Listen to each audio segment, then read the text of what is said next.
이따위 풀돈 가지고 하나님을 모욕하는 거야? 하나님이 장지 아들 데려간 게 다 이유가 있어. 하나님한테 용서받았을지는 모르지만 앞으로의 이야기가 궁금하시면 구독과 좋아요 부탁드립니다. 듣고 계신 지역을 댓글로 알려주세요. 그러면 한 분 한 분 반갑게 인사드리겠습니다. 오늘도 건강하시고 행복한 하루 되시기 바랍니다. 저는 강순자입니다. 올해 73이에요. 20살 때 처음 교회에 나간 후 평생 교회를 다녔습니다. 주말을 지키지 않은 적은 거의 없었습니다. 결혼도 교회에서 만난 남편과 했어요. 김철수. 지금은 77이 됐지만 여전히 저한테는 든든한 남편입니다. 남편은 평생 공무원으로 일했어요. 구청에서요. 월급이 많지는 않았지만 성실하게 일했습니다. 퇴직하고 나서는 연금으로 살고 있어요. 한 달에 300만 원 정도 나옵니다. 저희는 검소하게 살았습니다. 큰 욕심 없이요. 자식들 키우느라 고생했지만 그게 행복이었어요. 작년 9월 제 인생에서 가장 큰 슬픔이 찾아왔습니다. 아들이 교통사고로 세상을 떠났어요. 48의 나이였습니다. 김준호, 제 아들. 준호는 좋은 아이였어요. 어릴 때부터 공부도 잘했고 착했습니다. 유학까지 갔다가 MBA를 마치고 대기업에 취직했어요. 결혼도 했고 7살 손자도 있었습니다. 하지만 작년 9월 어느 날 모든 게 무너졌어요. 퇴근길에 횡단보도를 건너다가 음주운전 차량에 치여 즉사했습니다. 전화를 받은 순간을 지금도 기억합니다. 김준호님 보호자이십니까? 네, 제 아들인데요. 어머니, 지금 당장 병원으로 오셔야 할 것 같습니다. 병원에 도착했을 때 준호는 이미 영안실에 있었어요. 하얀 천으로 덮인 준호. 저는 그 천을 걷어냈습니다. 준호의 얼굴을 봤어요. 눈을 감고 있었습니다. 잠든 것처럼 평온해 보였어요. 준호야, 엄마 왔어. 아들은 움직이지 않았어요. 저는 그 자리에 주저앉았습니다. 소리를 질렀어요. 준호야, 눈 떠. 남편이 저를 붙잡았습니다. 남편도 울고 있었어요. 며느리는 실신했습니다. 장례는 3일장으로 치렀습니다. 많은 사람들이 왔어요. 준호 회사 사람들, 친구들, 친척들, 다들 위로의 말을 건넸습니다. 삼가 고인의 명복을 빕니다. 힘내세요. 하지만 그 어떤 말도 위로가 되지 않았어요. 제 아들이 죽었는데 48에 며느리는 장례 내내 울었습니다. 손주도 엄마 옆에서 울었어요. 할머니, 아빠 어디 갔어? 아빠는 하늘 날아갔어. 저는 대답할 수가 없었습니다. 장례가 끝나고 며느리가 말했어요. 어머님, 죄송해요. 저는 친정으로 돌아가려고 해요. 서준이도 데려갈게요. 며느리는 손주를 데리고 친정으로 갔습니다. 저희는 혼자 남았어요. 그 후 3개월 동안 저는 밥을 못 먹었어요. 아침에 일어나면 준호 생각, 밥상을 차리면 준호가 좋아하던 음식 생각. 체중이 15kg 빠졌습니다. 남편도 하루 종일 멍하니 앉아만 있었어요. 교회도 나가지 못했습니다. 사람들을 만나기 싫었어요. 목사님이 찾아왔습니다. 권사님, 하나님께서 다 계획이 있으십니다. 그 말이 화가 났어요. 하나님의 계획이 내 아들을 데려가는 거였다고요? 저는 목사님한테 말했습니다. 목사님, 저 당분간 교회 못 나갈 것 같아요. 권사님, 힘드실 때일수록 하나님께 기도하셔야죠. 지금은 기도가 안 돼요. 미안해요. 목사님은 한숨을 쉬고 돌아갔습니다. 저는 6개월 동안 교회를 나가지 못했습니다. 그렇게 시간이 흘렀습니다. 어느 날 남편이 말했어요. 여보, 우리 이사 가자. 여기 있으면 미칠 것 같아. 이 동네에는 준호의 추억이 너무 많았습니다. 준호가 다니던 초등학교, 준호가 자주 가던 공원, 어디를 가도 준호 생각뿐이었어요. 그래요, 이사가요. 저희는 서울 변두리로 이사했습니다. 2년 전 일이에요. 새 동네, 새 출발. 아들의 추억이 없는 곳에서 다시 시작하려 했습니다. 이사 온 지 한 달쯤 됐을 때 저는 남편한테 말했어요. 여보, 우리 교회 좀 다녀요. 남편도 고개를 끄덕였습니다. 저희는 집 근처 작은 교회를 찾았어요. 교인이 150명 정도.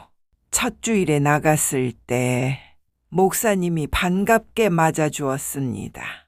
예배를 드렸습니다. 오랜만이었어요. 6개월 만이었습니다. 눈물이 났습니다. 예배가 끝나고 교인들이 인사를 했어요. 사람들이 친절했습니다. 저는 이 교회가 마음에 들었어요. 여기서 새로 시작하자. 그렇게 마음 먹었어요. 그렇게 3개월이 지났습니다. 처음에는 정말 좋았어요. 하지만 조금씩 이상한 일들이 생기기 시작했습니다. 교회에 등록하고 3주쯤 지났을 때 박종철 장로를 처음 만났어요. 68세, 키는 165cm도 안 되었습니다. 통통한 체격에 머리가 많이 빠져서 이마가 넓었어요. 하지만 목소리만은 컸습니다. 예배 후 박종철이 저희한테 다가왔어요. 새로 오신 분들이시죠? 저는 박종철 장로입니다. 악수를 청했어요. 작은 손이었지만 힘은 엄청 들어갔습니다.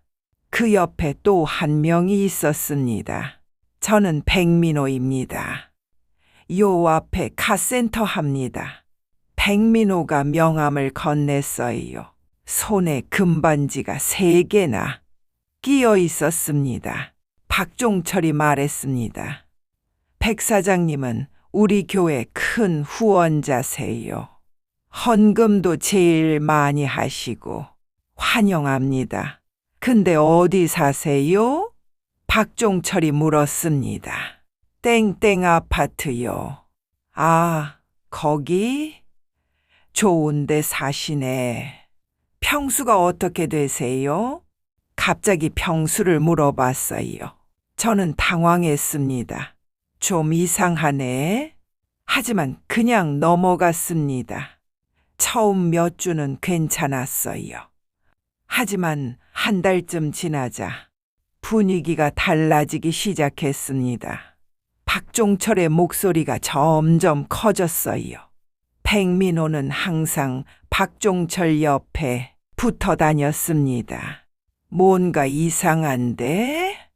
하지만 이제 와서 또 교회를 옮기기는 이미 3개월을 다녔습니다. 남편은 새 교회 가기 싫어했어요. 여보, 여기서 그냥 다니자. 나이 들어서 또 적응하기 힘들어. 남편 말이 맞았어요. 게다가 남편은 건강에 안 좋았습니다. 협심증이 있었거든요. 조금만 참자. 그렇게 한 번, 두 번 참다 보니 어느새 깊이 들어가 있었습니다. 하지만 저는 몰랐어요. 박종철이 어떤 사람인지, 그리고 그가 교회 뒤에서 어떤 일을 하고 있는지를. 그 다음 주부터 이상한 일들이 벌어졌습니다. 구역장이 집으로 찾아왔어요.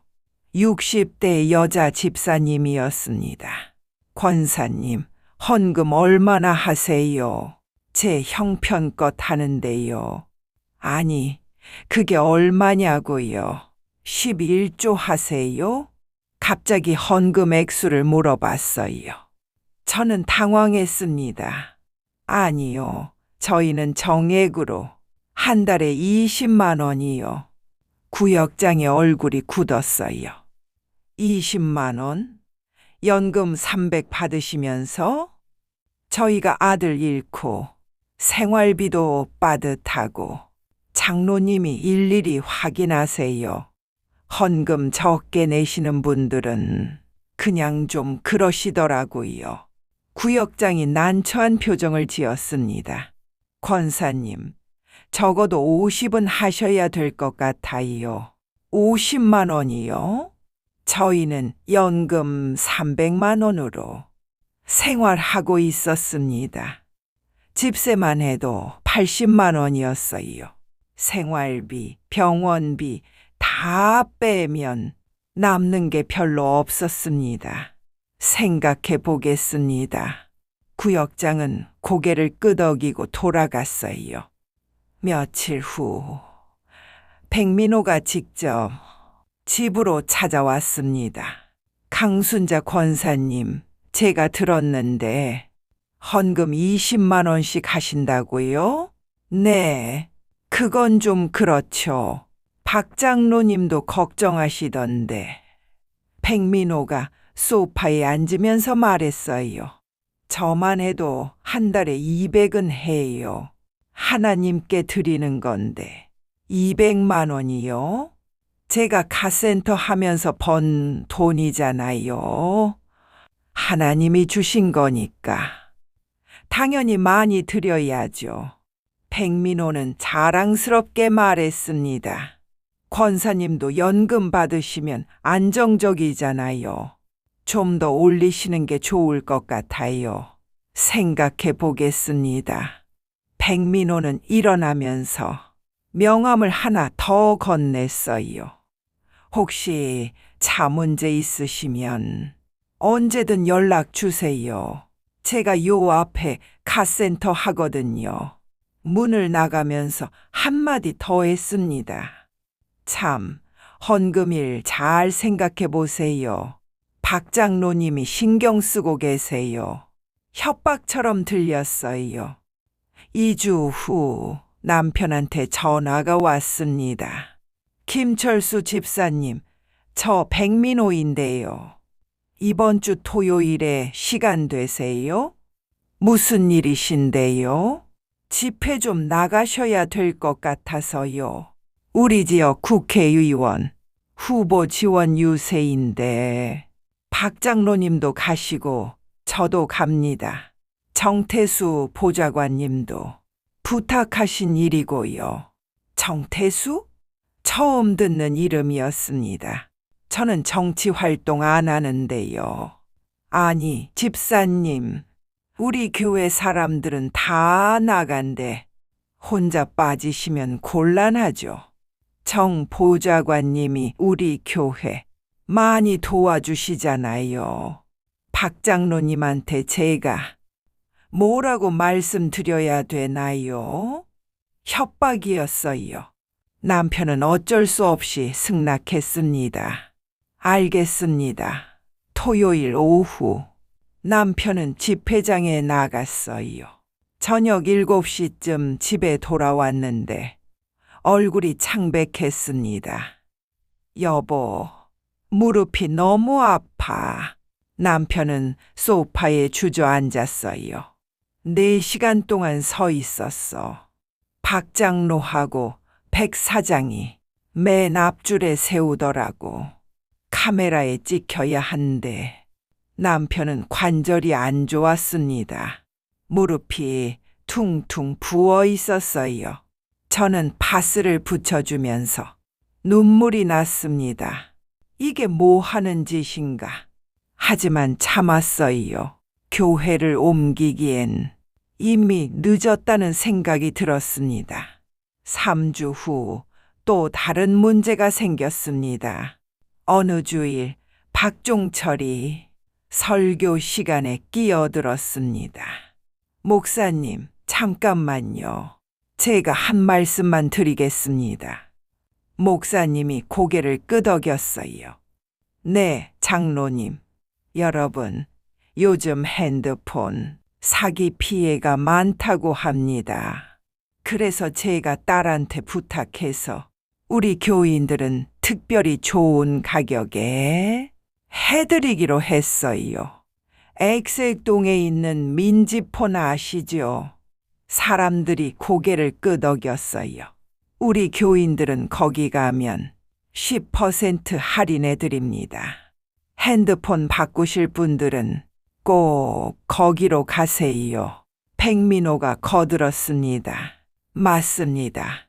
저도 지난달에 거기서 샀는데 정말 좋더라고요. 박 장로님 따님분이 직접 하시니까 믿을 수 있고 저는 이상했어요. 예배 시간에 이런 걸 공지하나? 그 다음 주 친하게 지내던 김 집사가 다른 가게에서 핸드폰을 샀습니다. 주일 예배 후 박종철이 김 집사를 불렀어요. 김 집사님, 핸드폰 바꾸셨다며요? 네, 장로님. 어디서 하셨어요? 그냥 집 근처에서요.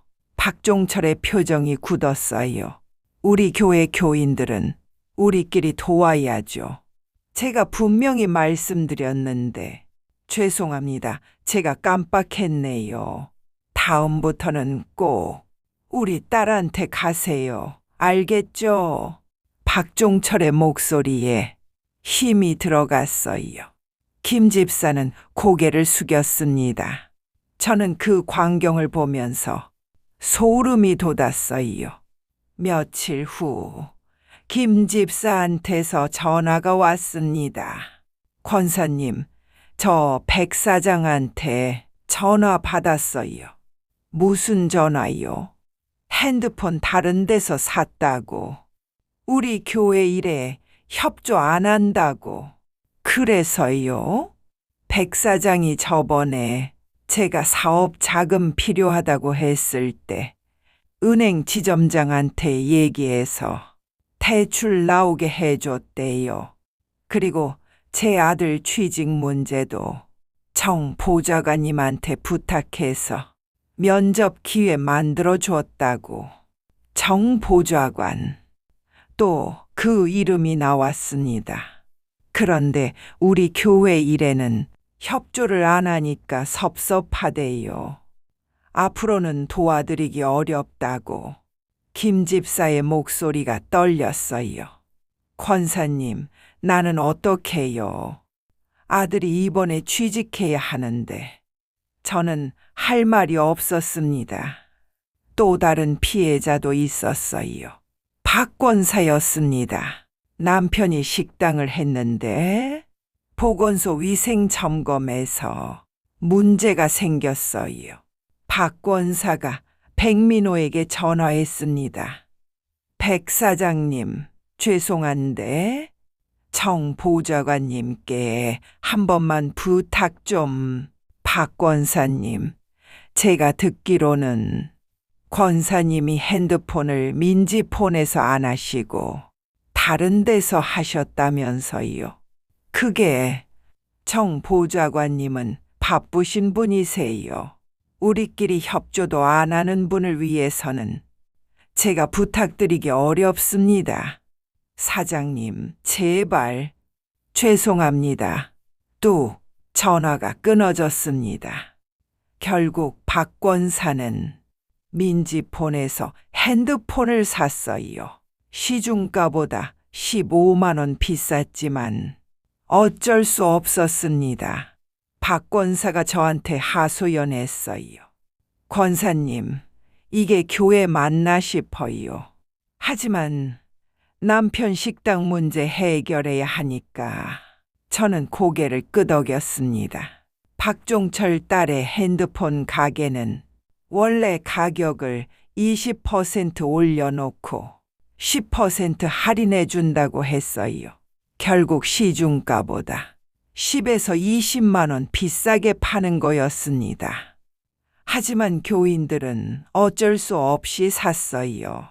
백민호의 도움이, 정확히는 정태수의 도움이 필요했으니까요.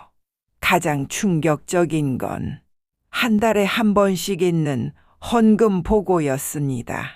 어느 주일 예배가 끝난 후 박종철이 헌금 봉투들을 가져왔어요. 하나씩 열어서 확인했습니다. 그리고 액수가 적은 사람들 이름을 불렀어요. 이 집사님, 이번 달 3만 원? 저번 달도 3만 원이었는데 또 3만 원? 60대 이 집사가 고개를 숙였어요. 장로님, 제가 요즘 병원비? 하나님께 먼저 드리면 병도 낫게 해주시는데 왜 하나님은 뒷전이에요? 그때 백민호가 거들었습니다. 이 집사님, 제가 한 달에 200씩 하는데 집사님은 3만 원? 저보다 형편이 안 좋으신가요? 이중 공격이었어요. 이 집사의 얼굴이 새빨개졌어요. 사람들이 쳐다봤습니다. 150명이 다 보고 있었어요. 이 집사는 그 자리에서 울먹였습니다. 저는 그 광경을 보면서 기가 막혔습니다. 이게 교회 맞나? 그 다음 주에는 저희 차례였어요. 예배 시간, 박종철이 갑자기 저를 쳐다봤습니다. 목사님이 설교하는 중이었는데 박종철이 벌떡 일어났어요. 목사님, 잠깐만요. 네, 장로님. 제가 한 말씀 드려도 될까요? 네, 하세요. 박종철이 제 쪽을 가리켰습니다. 저기 강순자 권사님, 교회 오신 지 2달 됐죠? 네. 헌금 매달 20만 원씩 하시던데 연금 300 받으시면서 20만 원? 예배 중이었어요. 150명이 다 듣고 있었습니다. 제 얼굴이 화끈거렸어요. 그때 백민호가 거들었습니다. 장로님, 제가 들어보니까 김철수 집사님 공무원 하셨다던데요. 연금이면 여유 있으실 텐데. 그러게 말이야. 백 사장님은 한 달에 200씩 하시는데 김 집사님 부부는 20만 원? 저는 아무 대답도 못했어요. 150명이 저를 쳐다봤습니다. 숨이 막혔어요. 남편이 제 손을 잡았습니다. 남편도 떨고 있었어요. 예배가 끝난 후 저희는 바로 집으로 돌아왔습니다. 집에 오자마자 저는 울었어요. 여보, 이게 뭐예요? 이게 교회예요? 남편이 저를 안아줬습니다. 미안해. 내가 무능해서. 아니에요. 당신 잘못 아니에요. 하지만 저희는 교회를 옮기지 못했습니다. 벌써 3개월이나 다녔고 다른 교회를 찾기도 부담스러웠어요. 조금만 더 참자. 조금만. 박종철의 권력은 어디서 나왔을까요? 백민호와의 공생관계. 그리고 그 뒤에 있는 정태수였습니다. 어느 날 교회 앞에서 박종철과 백민호가 이야기하는 걸 들었어요. 청 보좌관님이 이번 주에 우리 교회 오신대. 정말요? 응, 교회 증축 문제 마무리해 주신다고. 역시 정 보좌관님은 대단하세요. 정태수 48세 국회의원 보좌관이라고 했어요. 그 사람이 박종철과 백민호의 권력 원천이었습니다. 며칠 후 정태수가 교회에 왔습니다. 키가 크고 정장을 입은 남자였어요. 인상이 좋아 보였습니다. 박종철과 백민호가 그를 반갑게 맞았어요. 정 보좌관님, 어서 오세요. 박 장로님, 오랜만입니다. 세 사람은 교회 사무실로 들어갔습니다. 30분쯤 후에 나왔어요. 박종철이 웃고 있었습니다. 증축 허가 다음 주면 나온대. 정말요? 정 보좌관님이 구청에 말씀해 주셨어. 백민호도 웃었어요. 역시 정 보좌관님 아니면 안 되는 일이죠. 교인 몇몇이 정태수한테 인사했습니다. 보좌관님, 감사합니다. 괜찮습니다. 교회 일이니까 당연히 도와드려야죠. 정태수는 겸손하게 웃었어요. 하지만 그 눈빛은 차가웠습니다. 나중에 알게 됐어요. 정태수의 아버지가 이 지역 유지였다는 것을. 부동산으로 큰 돈을 벌었고 정치인들과 깊은 관계를 맺고 있었다는 걸. 정태수는 아버지 덕에 국회의원 보좌관이 됐습니다. 실력이 아니라 배경으로요. 하지만 지역에서 영향력은 있었어요. 인허가, 민원처리, 취업 알선, 정태수 한마디면 일일이 술술 풀렸습니다. 백민호는 5년 전부터 정태수와 가까웠어요. 선거 때마다 뒷돈을 댔습니다. 그 대가로 정태수는 백민호에게 특혜를 줬어요. 갓센터 운영에 필요한 인허가를 빨리 처리해 주었고, 백민호가 사채 빌려준 사람들 중 갚지 않는 사람들에게 압박을 넣어줬고 취업 알선도 해줬습니다. 박종철은 3년 전에 백민호를 통해 정태수를 알게 됐어요. 교회 증축 허가 문제로 고민하고 있을 때였습니다. 정 보좌관님, 우리 교회 박 장로님이신데 좀 도와주실 수 있으세요? 물론이죠. 교회 일이면 당연히 도와드려야죠. 일주일 만에 증축 허가가 났어요. 그 이후 박종철은 정태수의 영향력을 실감했습니다. 박종철은 교인들을 동원해서 정태수가 지원하는 정치인들의 선거운동을 도왔어요. 집회에 사람들을 보냈습니다. 투표도 조직적으로 했어요. 결국 이렇게 됐습니다. 정태수가 권력의 정점, 지역 유지 아들, 국회의원 보좌관, 백민호가 정태수에게 돈을 대고 실무를 처리, 사채업자, 박종철이 교회 교인들을 동원, 표와 인력 제공, 세 사람은 서로가 필요했습니다. 정태수는 돈과 표가 필요했어요. 백민호는 정태수의 권력이 필요했습니다. 박종철은 백민호와 정태수의 힘이 필요했어요. 그래서 50에서 60대 교인들은 울며 겨자 먹기로 박종철의 횡포를 참았습니다. 나중에 필요할 때 백민호를 통해 정태수의 도움을 받을 수 있으니까요.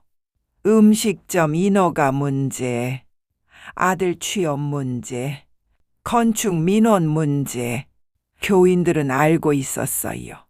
박종철이 헌금을 강요한다는 것, 백민호가 사채업자라는 것. 하지만 입을 다물었습니다. 나도 언젠가 정 보좌관님 도움이 필요할 수 있어. 그래서 모두가 박종철과 백민호 편을 들었던 겁니다. 저도 마찬가지였어요. 언젠가 필요할 수도 있으니까 참아야 한다고 생각했습니다. 하지만 그들이 얼마나 악한 사람들인지는 아직 몰랐어요. 그리고 저희 부부가 그들의 다음 표적이 될 줄은 몰랐습니다. 그로부터 2주 후 남편이 쓰러졌습니다. 그날 아침이었어요. 남편이 갑자기 가슴을 움켜쥐었습니다. 여보, 가슴이 너무 아파. 어머, 어떡해요? 저는 119를 불렀어요. 구급차가 왔습니다. 응급실에서 검사를 받았습니다. 협심증입니다. 심장 혈관이 좁아져 있어요. 심각한가요? 지금 당장 위험하지는 않지만 입원 치료가 필요합니다. 남편은 일주일 동안 입원했어요. 저는 병원에서 남편 곁을 지켰어요. 교회는 당연히 못 나갔습니다. 2주 동안요. 헌금도 못 했고요. 남편이 퇴원한 날이 토요일이었어요. 병원비가 많이 나왔습니다. 300만 원 넘게요. 저희 통장 잔고를 확인했더니 200만 원밖에 안 남았어요.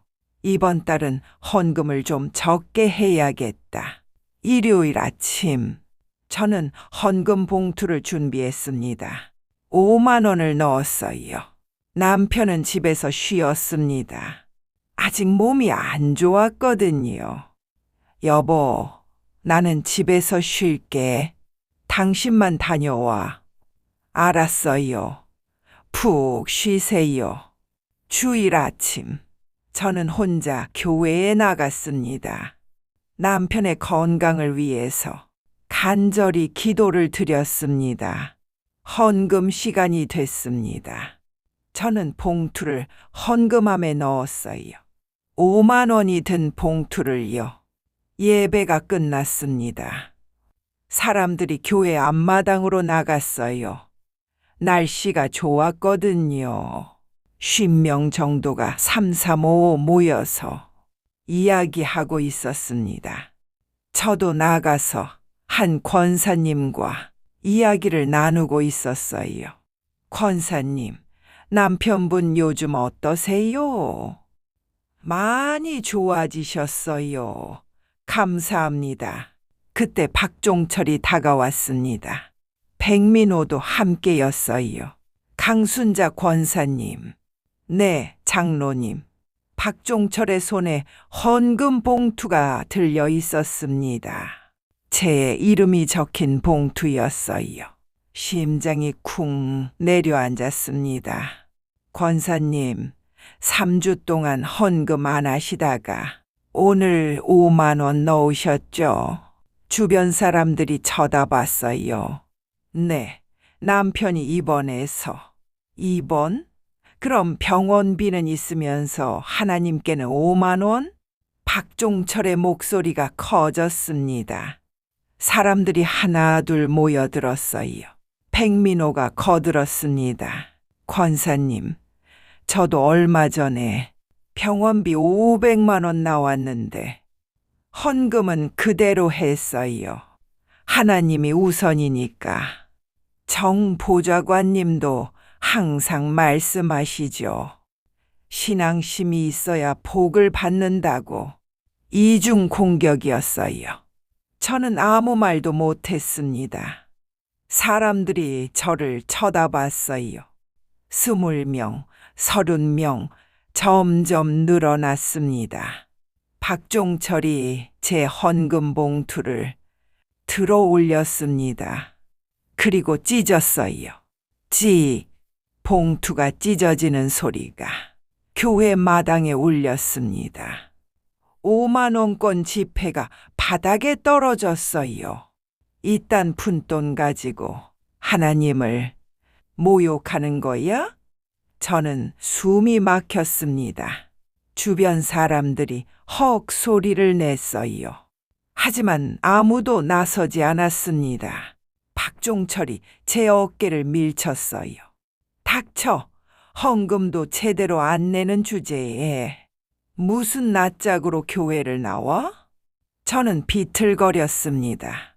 뒤로 넘어질 것 같았어요. 균형을 잡으려고 했는데 안 됐습니다. 무릎이 꺾였어요. 바닥에 깔린 낙엽 위에 무릎을 꿇었습니다. 무릎이 아팠어요.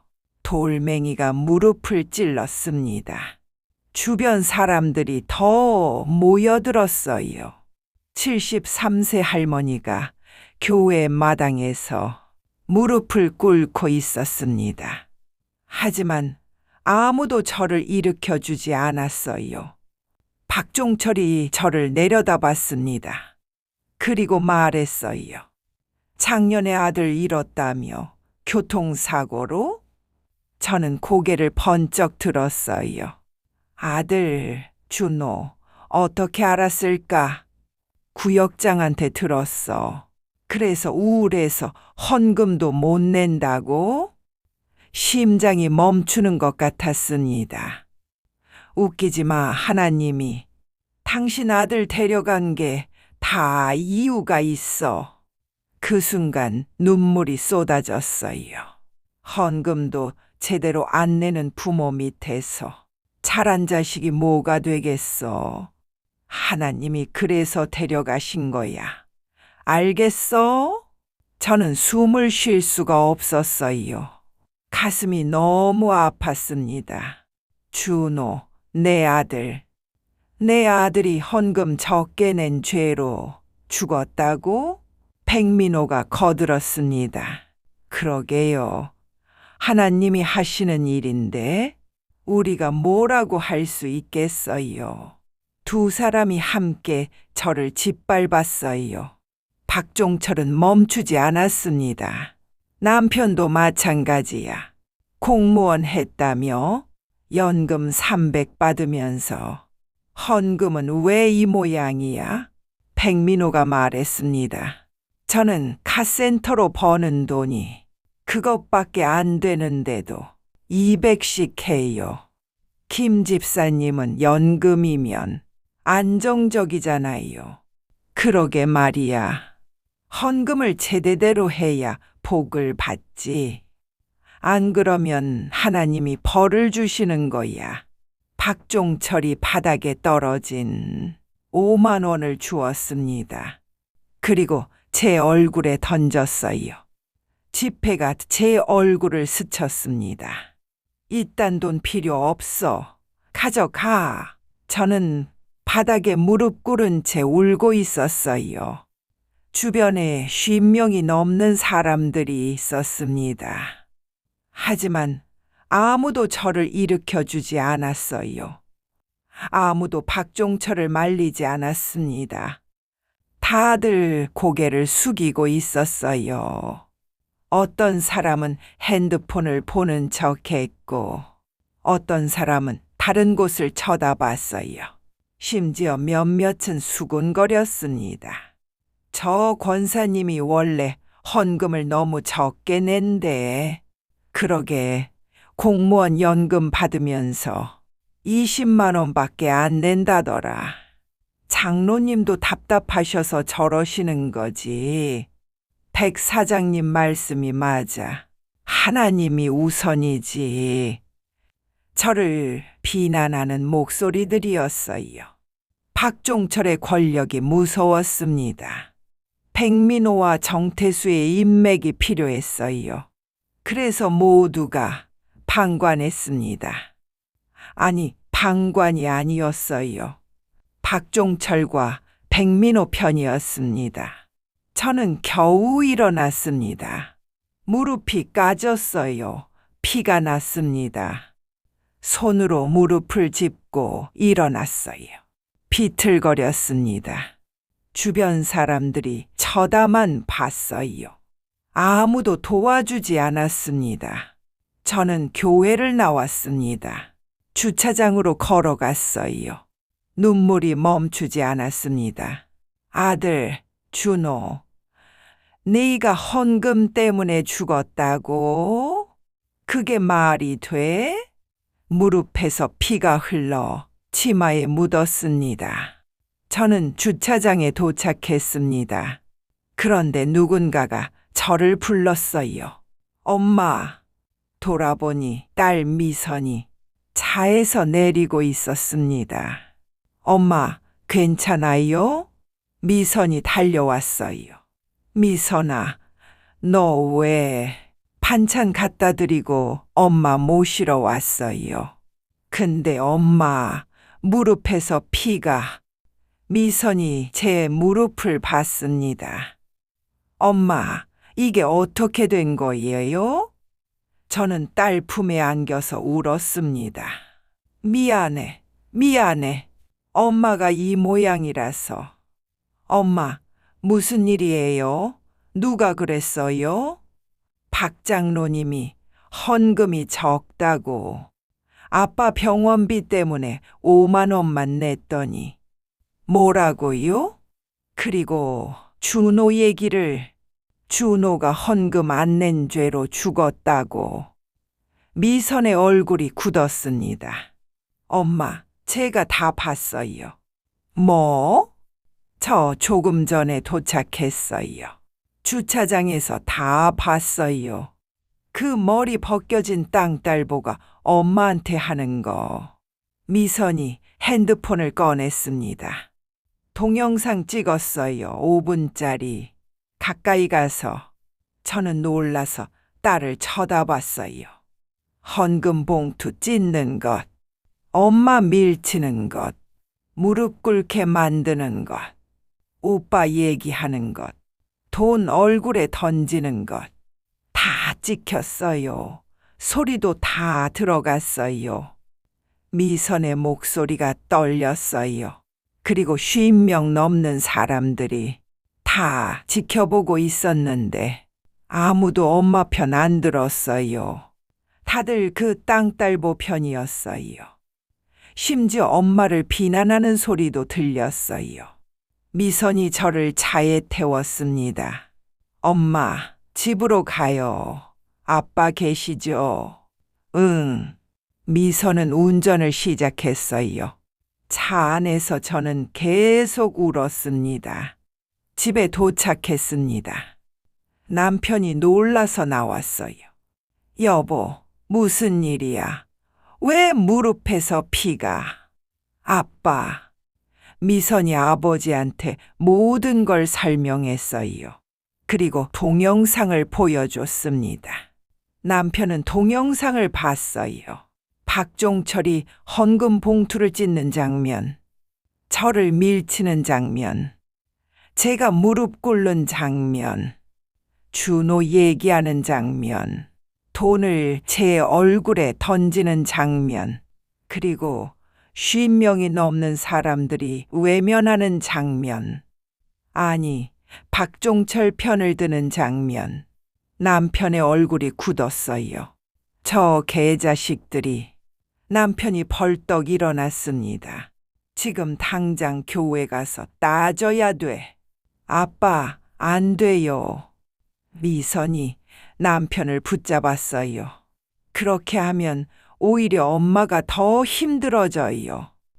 교회 사람들 다 그 장로 편이에요. 백민호까지 거들고 있고 그 보좌관 인맥도 있고. 그럼 어쩌라고. 제가 할게요. 제대로 할게요. 미선의 눈빛이 변했습니다. 저 인간들 완전히 무너뜨릴게요. 박종철, 백민호 둘 다. 저는 소파에 앉아서 무릎을 닦았어요. 피가 계속 났습니다. 소독약을 바르고 반창고를 붙였습니다. 남편이 옆에 앉았어요. 여보, 미안해. 왜요? 내가 병원에 입원해서 병원비가 많이 나와서. 아니에요. 당신 잘못 아니에요. 저는 남편 손을 잡았습니다. 우리가 뭘 잘못했어요? 헌금 5만 원 낸 게 죄예요? 병원비 때문에 헌금 줄인 게 죄예요? 우리 준호가 헌금 때문에 죽었대요. 하나님이 데려갔대요. 눈물이 또 났습니다. 그게 말이 돼요? 우리 착한 준호가 48에 죽을 이유가 헌금이라고? 남편도 울었어요. 우리는 소파에서 한참을 울었습니다. 미선은 저희를 진정시키고 집으로 돌아갔어요. 엄마, 아빠, 걱정하지 마세요. 제가 다 해결할게요. 남편한테 얘기할게요. 미선아, 엄마, 저 절대 가만 안 있을 거예요. 박종철, 백민호, 정태수 다 무너뜨릴 거예요. 미선이 차를 몰고 갔습니다. 저와 남편은 집에 남았어요. 저는 소파에 앉아서 멍하니 있었습니다. 이게 교회 맞나? 이게 하나님을 믿는 사람들이 하는 짓인가? 내가 뭘 잘못했지? 아무리 생각해도 모르겠었어요. 그날 밤 저는 잠을 못 잤습니다. 눈을 감으면 박종철의 얼굴이 보였어요. 하나님이 당신 아들 데려간 게 다 이유가 있어. 그 말이 계속 귓가에 맴돌았습니다. 준호, 미안해. 엄마가 헌금을 많이 못 내서 내가 죽었대. 눈물이 또 났습니다. 새벽 4시까지 잠을 못 잤어요. 미선이는 집에 돌아가자마자 남편에게 말했습니다. 여보, 이거 봐봐. 사위 이준혁, 52세. 대형 로펌에서 15년을 일한 변호사였어요. 사위는 동영상을 봤습니다. 박종철이 저를 모욕하는 장면, 백민호가 거드는 장면, 헌금 봉투를 찢는 장면, 아들 죽은 게 헌금 안 낸 죄라고? 사위의 얼굴이 굳었어요. 장모님이 이런 일을 당하셨다고? 응, 그리고 봐. 50명이 넘는 사람들이 다 지켜보고 있었어. 근데 아무도 우리 엄마 편 안 들었어. 다들 박종철, 백민호 편이야. 미선이가 말했습니다. 사위는 동영상을 다시 봤어요. 사람들이 외면하는 장면. 심지어 장로님이 답답하셔서 저러시는 거지. 백 사장님 말씀이 맞아라고 수군거리는 소리까지 들렸습니다. 이 개자식들. 사위의 목소리가 낮게 깔렸어요. 50명이 지켜보는데 아무도 편들지 않았어? 이건 완전히 집단으로 괴롭히는 거잖아. 응, 명예훼손이야. 모욕이고. 동영상 증거도 있으니까 형사 고소할 수 있어. 그것만으로는 부족해. 미선이가 말했습니다. 저 인간들 완전히 무너뜨려야 해. 다시는 못 일어나게. 박종철, 백민호 둘 다. 그리고 그 사람들 편들던 교인들도 후회하게 만들어야 해. 사위는 고개를 끄덕였습니다. 그래, 내가 박종철이랑 백민호 철저히 조사해 볼게. 분명히 약점이 있을 거야. 사위는 두 사람에 대해 조사했습니다. 사설 탐정까지 고용했어요. 그리고 놀라운 사실들을 발견했습니다. 박종철과 백민호 뒤에 정태수라는 사람이 있습니다. 탐정이 보고했어요. 정태수요? 네, 48세 국회의원 보좌관입니다. 실제로는 지역유지 아들이고요.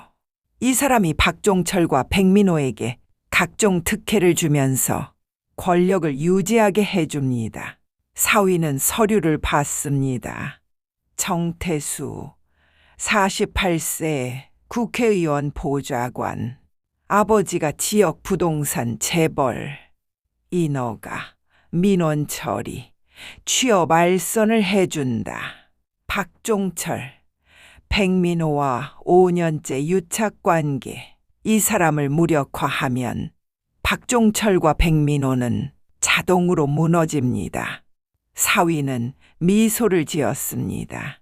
탐정이 다른 보고서를 들고 왔어요. 그리고 박종철과 백민호가 함께 룸살롱을 운영하고 있습니다. 뭐라고요?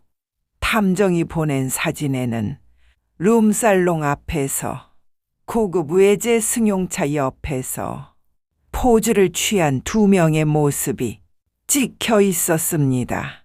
부평 인근 유흥가에 있는 프레지던트라는 고급 룸살롱입니다.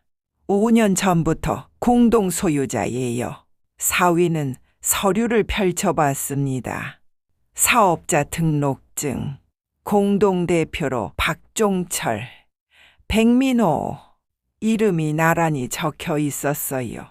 교회 장로가 룸살롱을 운영한다고요. 그런데 더 심각한 게 있습니다. 뭔데요? 그 룸살롱에서 마약이 유통되고 있어요. 백민호가 주도하고 있는데. 마약요? 네, 애토미데이트라고. 앰플에 든 액상약물이에요.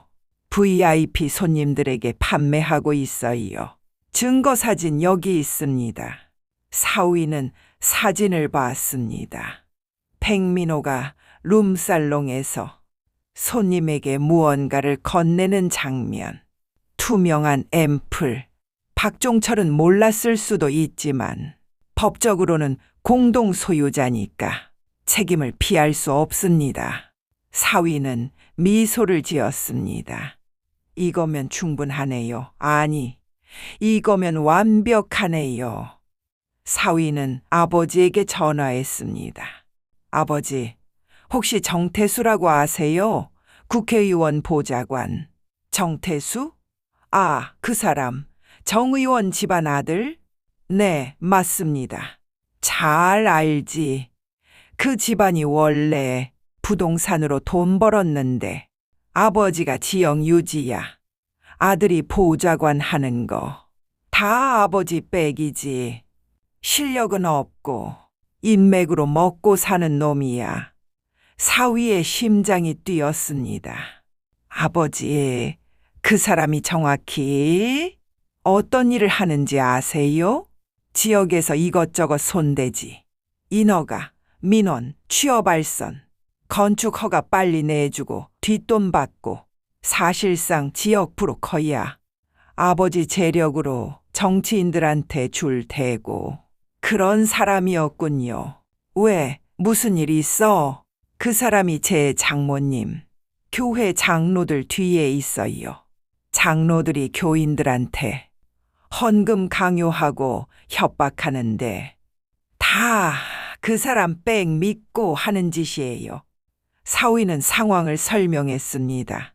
제가 당한 모욕, 무릎 꿇고 돈을 얼굴에 맞은 일, 박종철과 백민호의 룸살롱 공동 소유, 마약 유통까지, 그리고 정태수가 그들의 권력 원천이라는 것.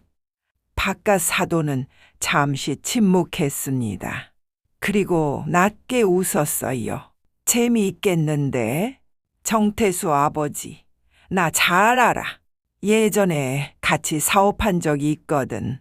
그 사람 체면 엄청 중요하게 생각해. 내가 한번 연락해 볼게. 부탁드립니다, 아버지. 걱정 마. 내일 아침까지 정리해 줄게. 다음 날 오전, 바깥 사도는 정태수의 아버지에게 전화했습니다. 정 사장님, 저 오래간만에 연락드립니다. 아, 이 사장님, 오래간만이십니다. 어쩐 일이세요? 제가 좀 여쭤볼 게 있어서요.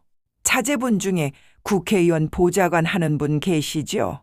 네, 제 자식놈 있긴 있습니다. 아드님 성함이 혹시 태수 맞습니까? 예, 맞습니다만 무슨 일이라도 그 친구가 요즘 지역에서 어떤 일 하는지 아세요? 글쎄요, 보좌관 일 하는 거 아닙니까? 제가 들은 바로는 인허가 브로커 일 한다던데요. 그리고 뒷돈 받고 취업 알선하고 그런 소문이 바다하더라고요. 전화 넘어가 조용해졌습니다. 제 안사돈분 다니시는 교회 장로들이 룸살롱을 공동 운영하는데 그 뒤에 자제분이 있다고 하더라고요. 그 장로들이 교인들한테 헌금 강요하고 협박하고 다 자제분 배경 믿고 하는 짓이에요. 뭐라고요? 자제분이 그 장로들한테 각종 특혜를 주면서 교인들을 착취하게 만들었어요. 심지어 그 룸살롱에서 마약까지 유통되고 있습니다. 이게 무슨...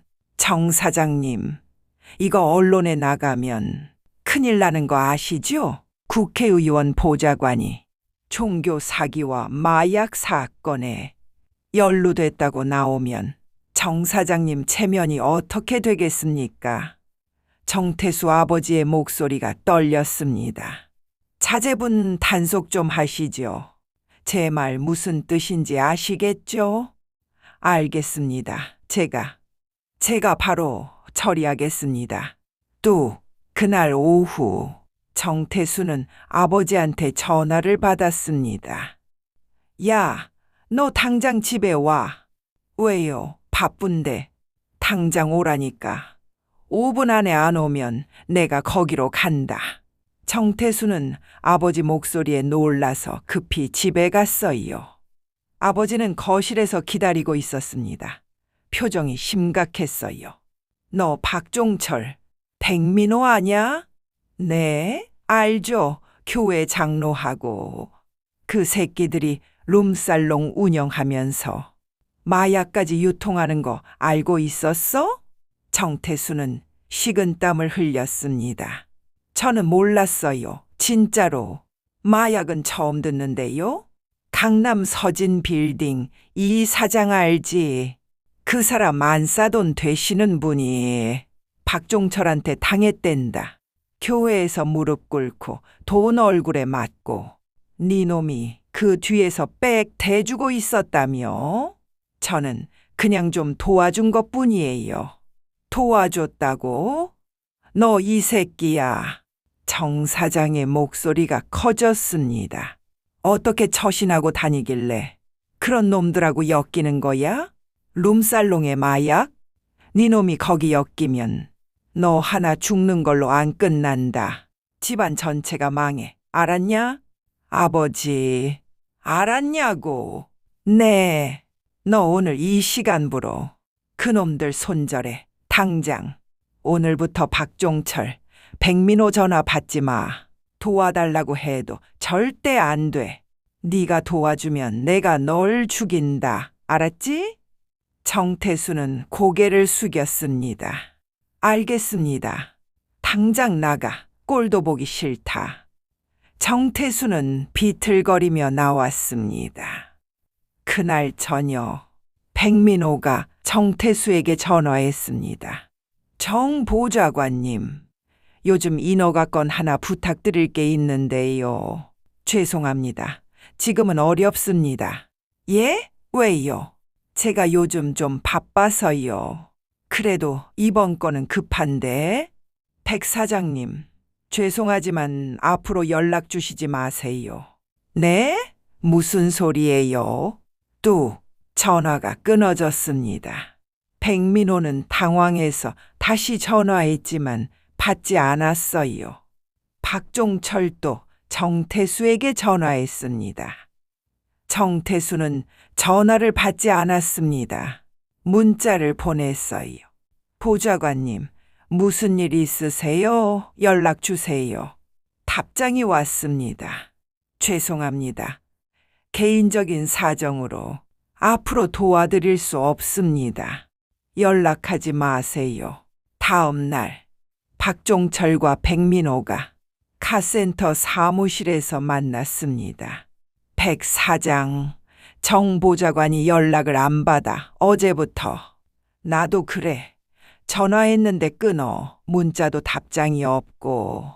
무슨 일이지? 평소에는 바로 받았는데. 백민호도 불안한 표정이었어요. 모르겠어. 갑자기 이러니까. 혹시 우리 이 일이 들킨 건 아니겠지? 백민호의 얼굴이 굳었습니다. 설마 그건 아무도 몰라. 두 사람은 불안했어요.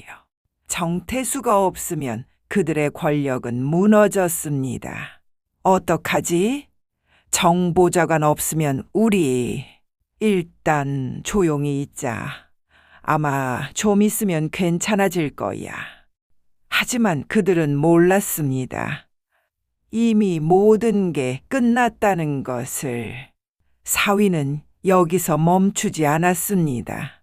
아버지를 통해 정태수와 관련된 정치인들에게도 압박을 넣었어요. 정태수가 종교 사기와 마약 사건에 연루될 수 있습니다. 거리를 두시는 게 좋을 겁니다. 국회의원도 정태수에게 연락했습니다. 정태수 씨, 당분간 휴가 좀 가세요.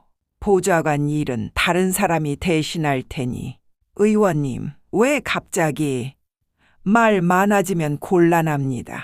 알아서 하세요. 정태수는 완전히 고립됐습니다.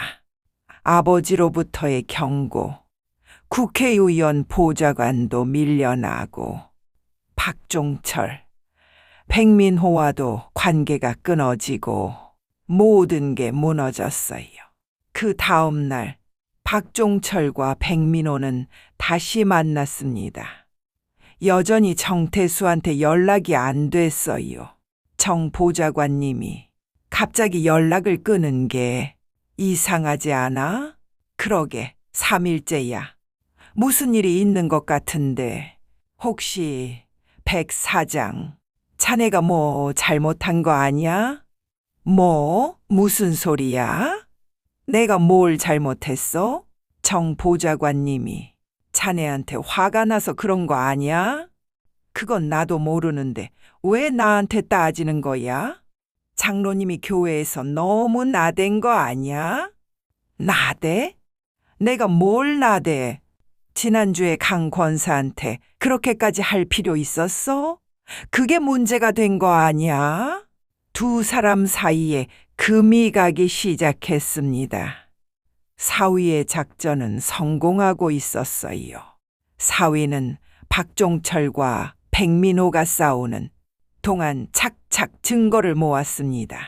먼저 룸살롱 소유 증거, 사업자 등록증은 국세청 홈택스에서 조회했습니다. 공동대표 박종철, 백민호, 부동산 등기부 등본, 지분, 배당금 입금 내역, 교회 장로가 룸살롱에서 배당금을 받았어. 다음은 교회 내 횡포 증거, 미선이가 찍은 5분짜리 동영상, 박종철이 저를 모욕하는 장면이 다 담겨 있었어요. 피해자들 증언 녹음도 있었습니다. 이 집사, 장로님이 헌금 50만 원 안 하면 교회 못 다닌다고 했어요. 박 권사, 핸드폰 가게 바꾸라고 강요했어요. 백민호 친구 가게로. 최 집사, 정치 집회에 나가라고 했어요. 김 집사, 수리비를 2배로 청구했어요. 증언은 10명이 넘었어요. 마지막은 불법 행위 증거, 백민호의 사채업 고리대금, 이자율이 연 300%, 차용증 사본을 피해자가 제공했습니다. 정치자금법 위반, 박종철이 교인들을 정치 집회에 동원한 사진, 종교법인법 위반, 교회 돈을 개인 용도로 쓴 장부. 사위는 모든 증거를 정리하고 고발장도 작성했습니다. 이제 끝이다. 금요일 오후 2시. 사위는 관할 경찰서로 갔습니다. 고발장을 제출하러 왔습니다. 어떤 사건인가요? 종교인의 직권 남용, 명예훼손, 모욕죄, 불법 유흥업소 운영, 그리고 마약류 관리법 위반입니다. 형사가 눈을 크게 떴어요. 마약류? 종교인이 마약을? 네, 피고발인들이 공동 소유한 룸살롱에서 마약이 유통되고 있습니다. 잠시 후 강력팀장이 나왔어요. 저는 강력팀 김 팀장입니다. 사위는 준비한 서류를 꺼냈습니다. 책상 위에 차례로 놓았어요. 고발장, 증거 자료, USB 5개, 피해자 진술서, 10부, 참고인 명단 50명. 팀장의 눈빛이 변했습니다. 교회 장로와 카센터 사장이 룸살롱을 공동 운영하면서 마약을 유통하고 동시에 교인들을 협박하고 모욕했습니다. 특히 제 장모님을 사람들 앞에서 무릎 꿇게 하고 돌아가신 처남을 모욕했어요. 팀장은 고발장을 펼쳐봤습니다. 박종철과 백민호의 범죄 내역이 빼곡하게 적혀 있었습니다. USB에는 뭐가 들어있습니까? 팀장은 노트북을 켰습니다. 동영상이 재생됐습니다. 박종철이 헌금 봉투를 찢는 장면, 저를 밀치는 장면, 이딴 푼돈 가지고 하나님을 모욕하는 거야? 돈이 바닥에 흩어지는 장면, 하나님이 당신 아들 데려간 게 다 이유가 있어. 백민호가 거드는 장면, 50명이 외면하는 장면, 팀장의 얼굴이 굳었습니다. 이건, 팀장은 동영상을 멈추고 사위를 쳐다봤어요. 이게 교회에서 벌어진 일입니까? 네, 지난주 일요일입니다. 50명이 넘는 교인들이 다 지켜봤지만 아무도 제지하지 않았습니다. 팀장은 다시 동영상을 재생했습니다. 박종철이 저를 향해 손가락질하는 장면, 사람들이 수군거리는 소리, 장로님 말씀이 맞아. 헌금도 제대로 안 하면서 동영상이 끝났습니다. 팀장은 한숨을 쉬었어요. 두 번째 USB는 피해자 증언 녹음입니다. 교인 10명이 박종철과 백민호한테 당한 일을 진술했어요.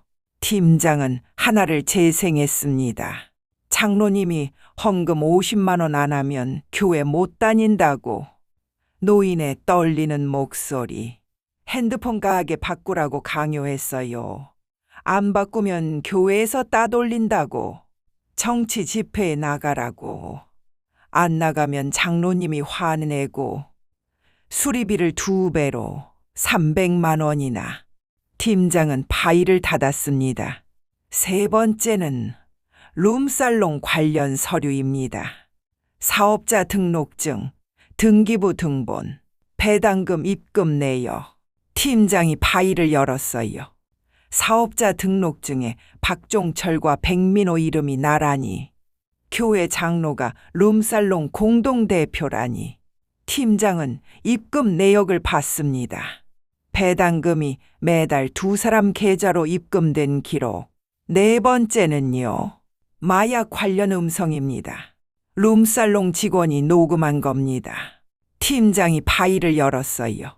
저기요, 저번에 주신 그거 또 있어요? 앰플? 있지. 20만 원. 몇 개 줄 수 있어요? 5개까지. 대화가 선명했습니다. 팀장은 다른 파일도 재생했어요. 애토미 데이트 맞죠? 그래, VIP 손님만 주는 거야. 얼마예요? 20만 원. 싸네? 음성이 계속 흘러나왔습니다. 팀장은 USB를 빼고 사위를 쳐다봤습니다. 이건 정말 심각한데요? 네. 그래서 즉시 수사를 요청합니다. 이 정도면 바로 체포 가능합니다. 박종철 씨랑 백민호 씨. 평소에 어디서 만날 수 있습니까? 박종철은 주로 교회나 집에 있고 백민호는 카센터나 룸살롱에 있습니다. 따로따로 있다는 얘기네요. 네, 평일에는 각자 일하니까요. 그럼 일요일 교회가 확실하겠네요. 두 명이 확실히 같이 있는 시간이, 게다가 공개 장소니까 도주 위험도 적고. 알겠습니다. 일요일 예배 끝나고 체포하겠습니다. 마약 수사 대랑 협조해서 영장 받아올게요. 팀장은 사위와 악수했습니다. 잘 하셨습니다. 이런 악질들은 반드시 처벌받아야 합니다. 금요일 저녁 6시 경찰서 회의실에서 긴급 회의가 열렸습니다. 강력팀장, 마약수사대장, 형사 5명, 테이블 위에는 사위가 제출한 USB들이 놓여 있었어요.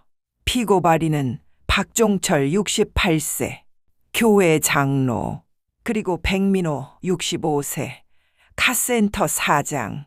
혐의는요, 룸살롱 공동운영, 마약 유통, 교회 내 직권남용, 명예훼손, 모욕, 사채업법 위반.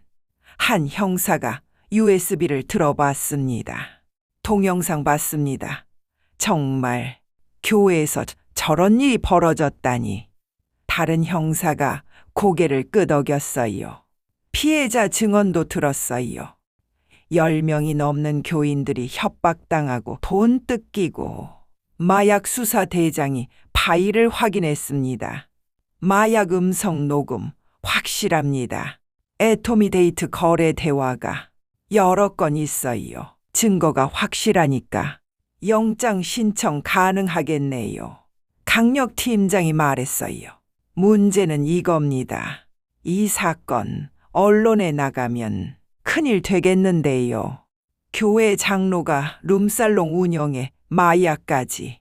그래서 조용히 신속하게 처리해야 합니다. 증거는 확실하니까 문제 없어요. 일요일 현장 체포 준비하겠습니다. 마약 수사 대장이 손을 들었습니다. 제가 영장 신청하겠습니다. 내일 아침에 법원 가서 판사님께 보여드리면 바로 나올 겁니다. 고맙습니다. 영장 나오면 최종 브리핑 하죠. 모두가 고개를 끄덕였습니다. 다음 날 오전, 마약 수사 대장은 법원으로 갔습니다. 영장 신청서와 USB를 들고 판사실로 들어갔어요.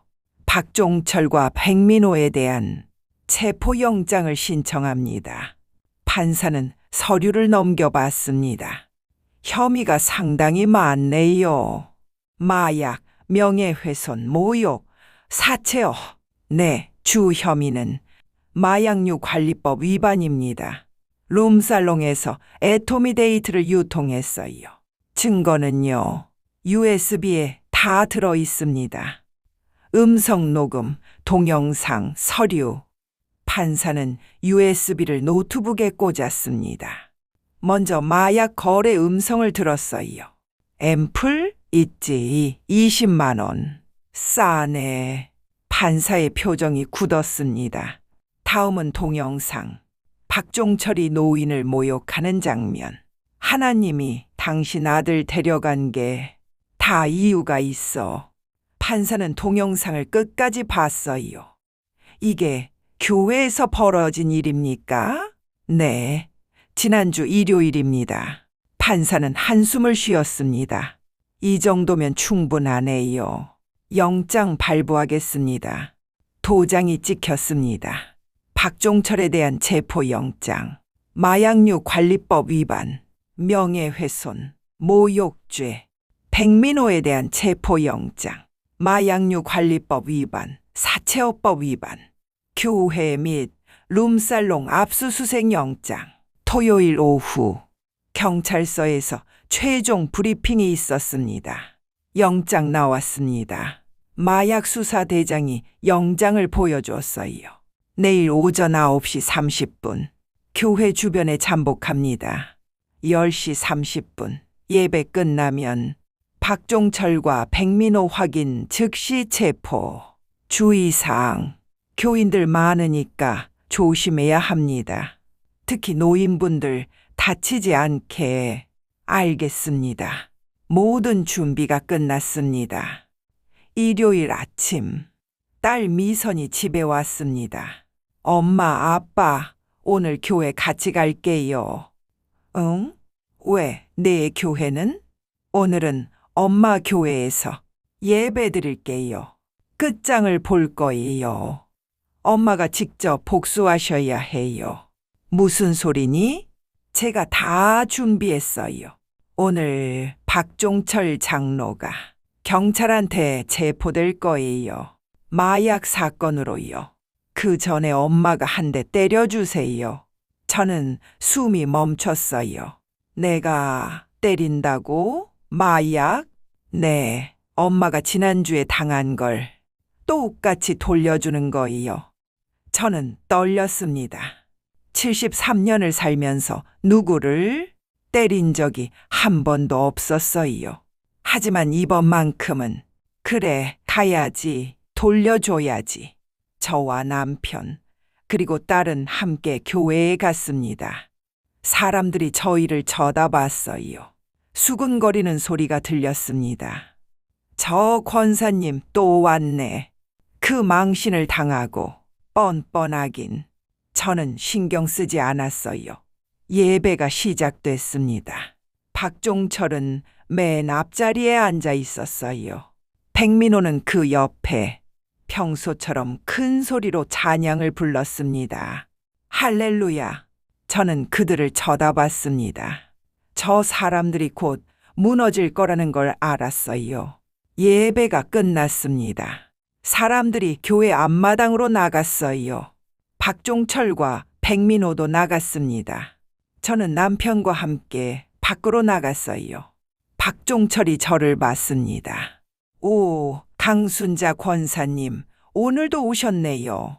헌금은 얼마 하셨어요? 백민호가 거들었어요. 장로님, 아마 또 5만 원 아닐까요? 비웃는 투였어요. 주변 사람들이 웃었습니다. 저는 박종철에게 다가갔습니다. 박종철 장로님, 네, 제가 헌금을 덜 내서 우리 아들이 사고를 당했다고요. 장로라는 분이 어떻게 그런 말씀을 하시죠? 박종철이 능글맞게 웃었습니다.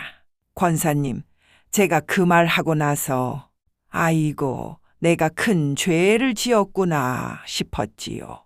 그래서 지난주 내내 회개 기도를 올렸습니다. 그리고 방금 하나님께 용서받고 구원받고 오는 길 아니겠습니까? 주변 사람들이 웅성거렸어요. 박종철의 얼굴에는 뻔뻔한 미소가 걸려 있었습니다. 저는 똑바로 쳐다봤습니다. 프레지던트가 뭐예요? 박종철의 얼굴에서 웃음기가 사라졌습니다. 백민호도 당황했어요. 뭐라고? 그때 딸 미선이 나섰습니다. 인천 부평구에 있는 룸살롱이죠. 거기서 위험한 게 유통된다던데요. 애들이 토를 한다나 뭐라나. 미선이 백민호를 똑바로 쳐다봤습니다. 그거 요새 구하기 힘들다던데. 어디서 구했어요? 백민호가 뒷걸음질 쳤어요. 너희가. 주변 사람들이 웅성거렸습니다. 프레지던트? 룸살롱? 위험한 게 유통? 그 순간 사이렌 소리가 들렸습니다. 경찰차 여러 대가 교회 앞에 섰어요. 형사와 마약 수사대 요원들이 내렸습니다. 박종철 씨 계십니까? 박종철이 뒷걸음질 쳤습니다. 형사들이 다가왔어요. 박종철 씨, 당신을 마약류 관리법 위반, 직권남용, 명예훼손 혐의로 긴급 체포합니다. 안 돼. 이건 말이 안 돼. 박종철이 패닉 상태가 됐어요. 그리고 갑자기 저한테 달려왔습니다. 강 권사님, 박종철이 제 앞에 무릎을 꿇었어요. 이게 어떻게 된 거예요? 권사님이 신고한 거예요? 작은 체구에 박종철이 저를 올려다 봤습니다. 살려주세요, 제발. 나는 마약 몰랐어요. 박종철이 제 옷자락을 잡았어요. 주변 사람들이 모두 그 광경을 지켜봤습니다. 저는 박종철을 내려다봤습니다. 73세 할머니와 무릎 꿇은 68세 장로. 지난주에 저를 무릎 꿇게 만든 그 사람. 제 아들을 모욕한 그 사람. 박종철 씨. 박종철이 저를 올려다봤어요. 눈에 눈물이 고여 있었습니다. 하나님한테 용서받았을지는 모르지만 저는 천천히 팔을 들어 올렸습니다. 그리고 짝! 풀스윙으로 박종철의 뺨을 갈겼습니다. 교회 앞마당에 소리가 울렸어요. 박종철은 뺨을 감싸고 옆으로 고꾸라졌습니다. 난 용서 못하겠는데 형사들이 박종철을 일으켰습니다. 철컥, 수갑이 박종철의 손목에 채워졌습니다. 나는 정말 몰랐어요. 박종철이 끌려가면서 소리쳤어요. 백민호 씨도 계십니까? 백민호가 도망치려 했지만 형사들이 막았어요. 백민호 씨, 당신을 마약류 관리법 위반, 사채업법 위반 혐의로 긴급 체포합니다. 철컥, 백민호에게도 수갑이 채워졌습니다. 이건 박종철 때문이야. 박종철이 날 배신했어. 닥쳐, 네가 마약한 거잖아. 두 사람이 서로를 비난하며 끌려갔어요. 교인들이 넋을 잃고 쳐다봤습니다. 장로님이 마약, 백 사장님도 믿을 수가 없어. 그리고 또 다른 형사들이 교회 안으로 들어갔습니다. 압수수색 영장 집행합니다. 뭐? 목사가 당황했어요. 박종철 장로의 헌금 횡령 및 교회 재정 유용 혐의로 조사합니다. 형사들이 교회 사무실로 들어갔어요. 서류를 들고 나왔습니다. 헌금 장부, 통장, 컴퓨터까지. 교인들은 충격에 빠졌습니다. 저는 교인들을 돌아봤습니다. 지난주에 저를 외면했던 사람들, 박종철과 백민호 편을 들었던 사람들. 여러분, 지난주에 제가 무릎 꿇고 울 때 아무도 도와주지 않았죠. 사람들이 고개를 숙였습니다. 박종철 장로 편을 들었죠. 백민호 씨 편을 들었죠. 정태수 보좌관님 도움이 필요하니까 제가 헌금을 적게 낸다고 저를 비난했죠. 이제 아시겠어요? 그 사람들이 어떤 사람들이었는지. 룸살롱 운영하고 마약 유통하는 사람들이었다는 걸. 남편이 나섰습니다. 여러분들은 하나님이 아니라 그런 사람들을 따르기 위해서 교회에 다닌 겁니다. 부끄러운 줄 아세요? 미선이 제 다른 팔을 잡았어요. 우리 가족은 교회를 나왔습니다. 햇살이 따스했어요. 교회를 나온 저희는 근처 카페로 갔습니다. 딸과 사위가 기다리고 있었어요. 손자도 함께였습니다. 8살 된 예쁜 손자. 할머니. 손자가 달려와 안겼습니다. 저는 손자를 꼭 안았어요. 눈물이 났습니다. 엄마, 고생하셨어요. 딸이 저를 안았습니다. 고맙다. 내가 아니었으면 엄마가 용기 내셨어요. 제가 한 건 증거 모은 것뿐이에요. 사위도 말했습니다. 장인어른 장모님, 이제 다 끝났어요. 고맙네 이서방. 당신도 고생 많았어요. 남편도 사위의 손을 잡았어요. 고맙네. 우리 가족 지켜줘서. 며칠이 지났습니다. 저희는 새 교회를 찾았어요. 조용하고 따뜻한 교회. 어느 날 저녁 딸이 전화했습니다. 엄마, 그거 아세요? 박종철이랑 백민호 둘 다 구속됐대요. 그래? 룸살롱에서 실제로 마약 앰플이 나왔대요. 그리고 박종철 교회에서 완전히 난리 났대요. 교인들이 다 떠나고 있대요.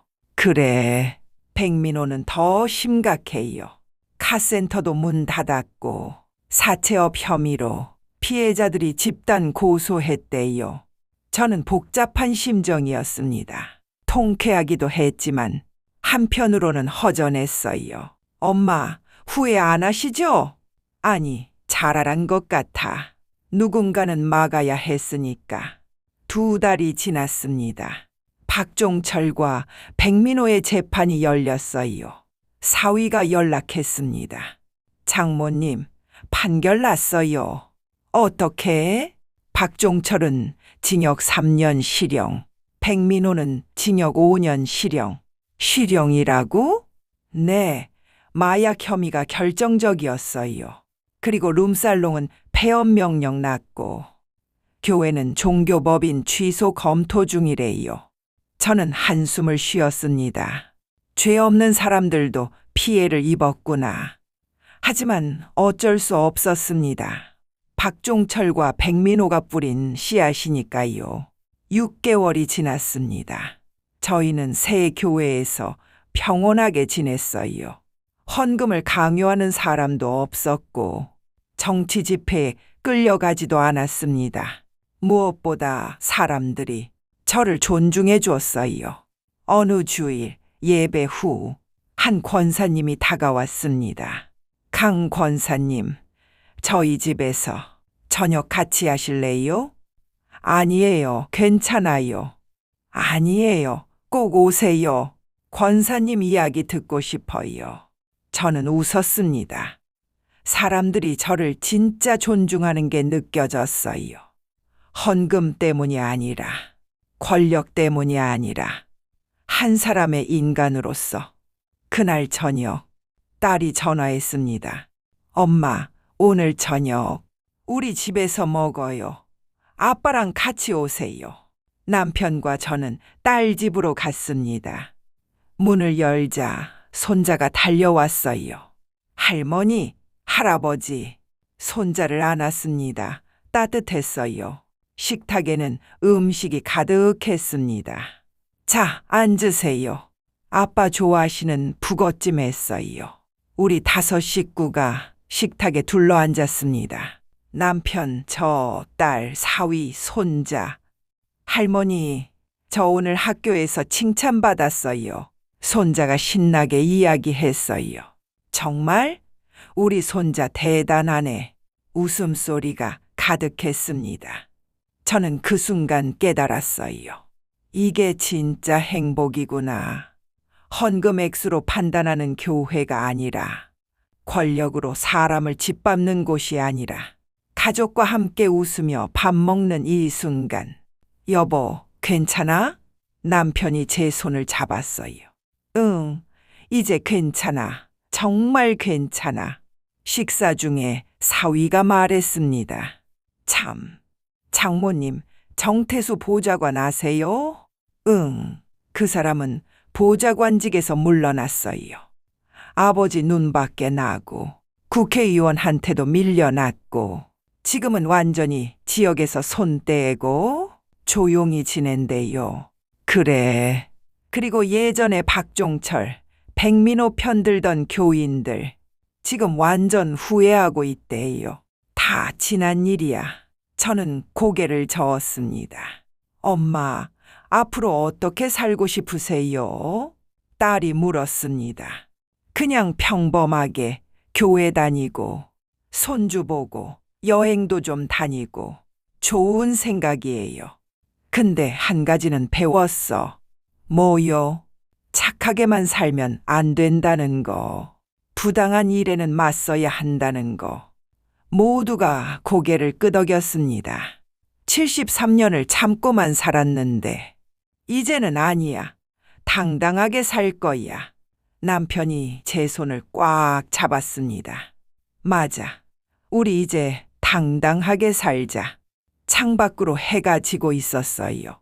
주황빛 노을이 예뻤습니다. 새로운 내일이 올 거예요. 더 이상 무릎 꿇지 않는, 더 이상 모욕당하지 않는 당당한 내일. 이야기는 여기까지입니다. 73세 할머니 강순자가 교회 권력자들을 무너뜨렸습니다. 가진 것이라곤 진실과 용기뿐이었어요. 하지만 그것으로 충분했습니다. 부당한 일을 당하셨을 때 용기 내시길 바랍니다. 착하게만 사는 걸로는 안 됩니다. 부당함에 맞서는 용기도 필요합니다. 여러분은 혼자가 아닙니다.